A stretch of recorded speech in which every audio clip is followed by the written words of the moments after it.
Hello everybody. I hope everyone is staying safe out there.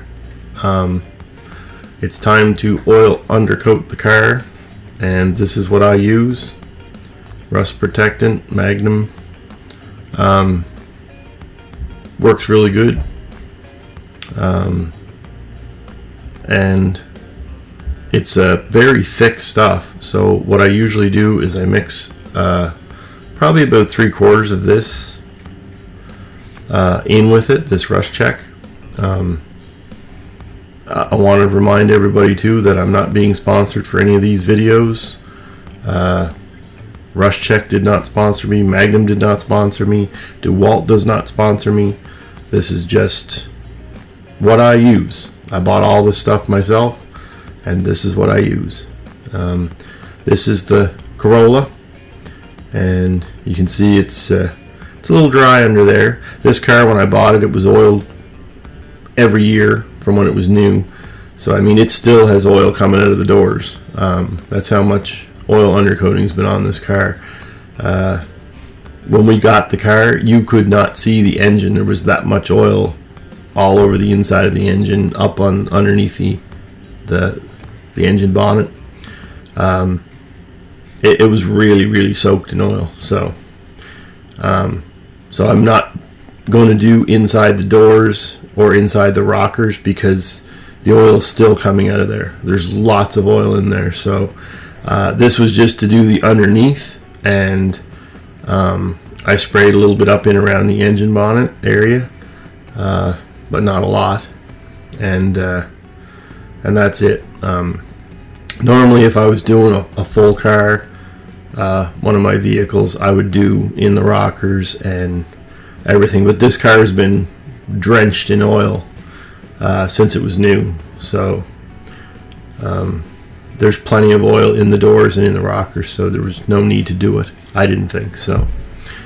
But anyway, so yeah, this is my oiling gun, and that just connects to my air line to compressor, and that's just a little stick I use. I just tape the end of the nozzle to that stick. It makes it much easier when I'm oiling underneath a vehicle. Just gives me that extra reach. Makes it way easier. But yeah, I'm just trying to get all in the little holes and crevices and make sure there's plenty of oil up in around there. And it goes on pretty quick. It doesn't take too long. This took me, I believe it was about an hour and a half to do this. If I was doing a full vehicle, like my truck took a couple of hours to do because there was a lot. It's a big truck. It's a Ford F-150, so it took a while.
Another thing I'll say, as you can see here, don't be too concerned about getting it on your exhaust. As you can see there, I'm spraying on the exhaust pipe.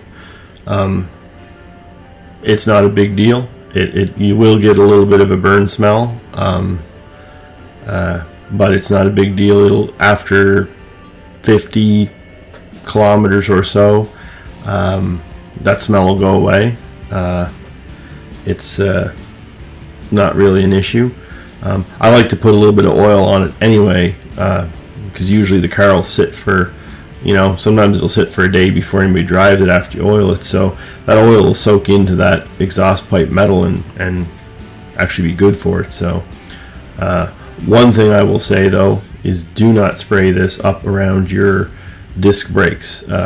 Drum brakes is okay, it won't hurt your drum brakes. You can spray it up around there, won't hurt them. Disc brakes though, I'm pretty sure oil on your disc brakes is not a good thing. Can't be good for the disc brake pads for sure. So yeah, I would try and avoid spraying it on your disc brakes. But drums is fine, shouldn't hurt the drums any at all. As you can see there, that looks 100% better now. That's got a good soak in oil underneath it. Quite a difference, and the car was getting dry underneath. I really should have did this last winter, but I just ran out of nice weather and time to do it. So, but the car is still in really good shape. It certainly didn't hurt it any to wait for another year to do it. And like I said, this car has been well oiled since it was new. The previous owner oiled it every year regularly. So yeah, it's had a lot of oil. So the underneath of this car, the whole car is actually in really, really good shape, rust wise. So we're going to try and keep it that way until we decide to sell it and get something else. So, but yeah, don't spray it up around your disc brakes.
And this is just underneath the engine bonnet here. And as you can see now, you can actually see metal there. When we got this car, like everything under here was just black. You could not see any of that metal along the back there. The engine bonnet was just black, and it was covered in oil, very, very thick. The whole engine was actually covered in oil. They sprayed it everywhere. I'm actually shocked that some of the sensors weren't damaged or had issues. I try not to spray too much of this up around sensors and stuff, but definitely in around the fenders, inside the fender wells, up along the back wall there, anywhere where there's metal in around the underneath of the engine bonnet, I try and spray all that. But yeah, that firewall was just covered black in oil. So I actually had to degrease all that and clean it all up, because it was just there was so much oil you couldn't even work on the engine, do anything. So yeah, but I like to spray a little bit up in around there. It just keeps the rust from starting. And as you can see, the car is in really good shape in underneath there. There's no rust at all anywhere. But yeah, try and keep the oil away from a lot of the sensors and stuff, because sometimes the sensors can be quite, if you start spraying it all over the engine, it'll end up frigging up your sensors, and then you'll get a check engine light on, and it just creates a whole bunch of issues. So yeah, try and stay away from that if you can.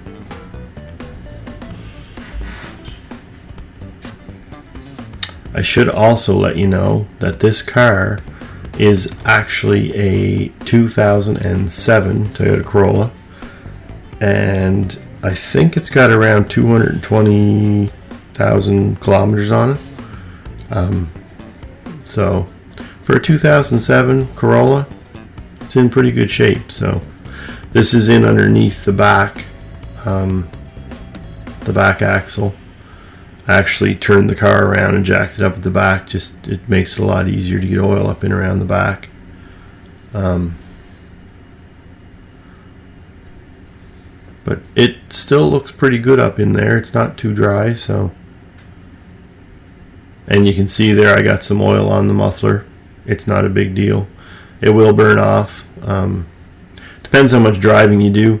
Sometimes it'll take, if you do a lot of driving, it'll burn off in the morning. If you had, if you were driving to work and it was like a 50 kilometer an hour or 50 kilometer drive, you'd probably burn that off in that drive. We don't usually go that far. We're only 5 minutes from town, so it might have taken a couple of days for that to burn off, but it will burn off. So don't worry about it. If you smell a little burn smell, it's just the oil.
So here what I'm doing is I'm putting the winter tires on now too. So when I take the summer tires off, I spray up in around the wheel wells and in behind the tire. You'd be surprised what you miss in behind the tire when you're oiling. So this is a good opportunity to two birds, one stone. You got to put the winter tires on anyway, and I figured, well, we take the winter tire or the summer tire off, and then spray up in around there and put the winter tires on. So two birds, one stone. And you don't want to put this oil on so thick too that it's like dripping off the car. You just want a nice light coat of it. I mean, you're going to get a little bit of drips off the car, that's for sure. That can't be helped. But yeah, you don't want to put it on so thick that it's just dripping off the car for like a day, because that's just wasting it. You really only need a nice thin coat of it. That's all you need. And this oil too, it will creep. This oil will always creep to wherever there's no oil, if that makes sense. It looks for dry metal, so it will creep. That's why you see on a lot of vehicles after they're oiled, you'll see black coming up the side of the car. This one, like I said, has been oiled regularly since it was brand new, and if you look at the side of the door there, you can see there's actual black on the bottom of the door, and that's the oil creeping up the outside of the car. That's what it does. So that's why and you don't have to worry too much about getting it everywhere, because it will creep. That's what it does. So anyway, those rims, my son got me those at Canadian Tire. He works at Canadian Tire, and I got those rims for, believe it or not, $20 a rim. They were on clearance. Apparently they ordered them, and they were never sold, so they put them on clearance for $20 a wheel, and I was like, no brainer, I'll buy them. So anyway, that's how we ended up with a nice set of sporty wheels for this older Corolla. Anyway, the rims are actually a little too nice for the car, but for $20 a wheel, who cares? They certainly don't look bad on the car, that's for sure. Anyway, I hope everybody enjoyed the video. I'll answer any questions you have, as always, if I can answer them. And I hope everybody is staying safe out there and practicing social distancing and wearing your masks. It's very important. Anyway, stay safe, everybody. Thanks for watching the videos, and thanks for subscribing. I really appreciate it. Bye for now.